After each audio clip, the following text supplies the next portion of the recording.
ખબરોમાં બન્યા રહેવા માટે બેલ આઇકોન દબાવો અને એબીપી અસ્મિતાને સબસ્ક્રાઇબ કરો। સુરતના પાલ ઉમરા તાપી બ્રિજ નજીક નડતરરૂપ મિલકત હટાવવાની કામગીરી તેજ કરવામાં આવી। મહાકાય મશીનોથી મકાનોને તોડવાની કામગીરી ચાલી રહી છે। પાલ ઉમરા બ્રિજનો માર્ગ મોકળો કરીને કાટમાળ હટાવીને 4 મહિનામાં તાપી બ્રિજનું કામ પૂર્ણ કરવામાં આવશે। તાપી બ્રિજથી 15 લાખ વાહન ચાલકોને ફાયદો થશે। સોમવારે અસરગ્રસ્તોએ ભારે હંગામો કરતા 6 લોકોની પોલીસે અટકાયત કરી હતી। છેલ્લા 5 વર્ષથી ઉમરા પાલ બ્રિજનું ગૂંચવાયેલું કોકડું ઉકેલાયું છે। દ્રશ્યો તમે જોઈ શકો છો।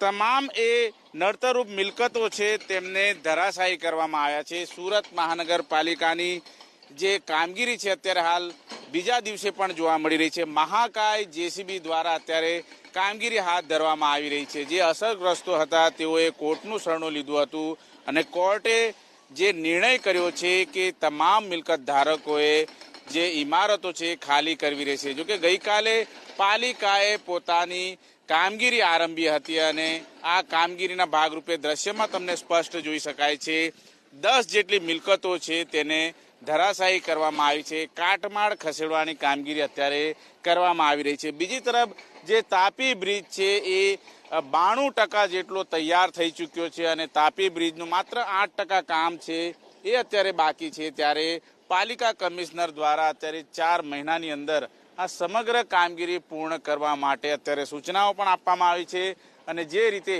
5 વર્ષ સુધી જે પાલ ઉમરા બ્રિજ હતો એનું કોકડું ગૂંચવાયેલું હતું અને તેને લઈને 10 લાખથી 15 લાખ લોકો આ સેવા જે મળવાની હતી તાપી બ્રિજને જે લાભ મળવાનો હતો એનાથી વંચિત હતા। અત્યારે દ્રશ્યમાં તમે સ્પષ્ટ જોઈ શકો છો જે નડતરરૂપ મિલકતો હતી એ તમામને ગઈકાલે જેસીબી દ્વારા તોડી નાખવામાં આવી છે અને આજે પણ મહાકાય જેસીબી દ્વારા આ કામગીરી છે એ યુદ્ધના ધોરણે ચાલી રહી છે।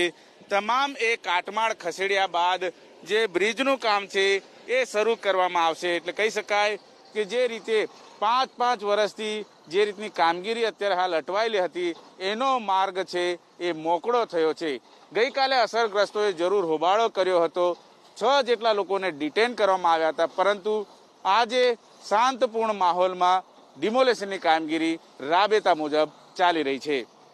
કેમેરામેન રાકેશ પાનવાલા સાથે ધનરાજ બાગલે, એબીપી અસ્મિતા, સુરત।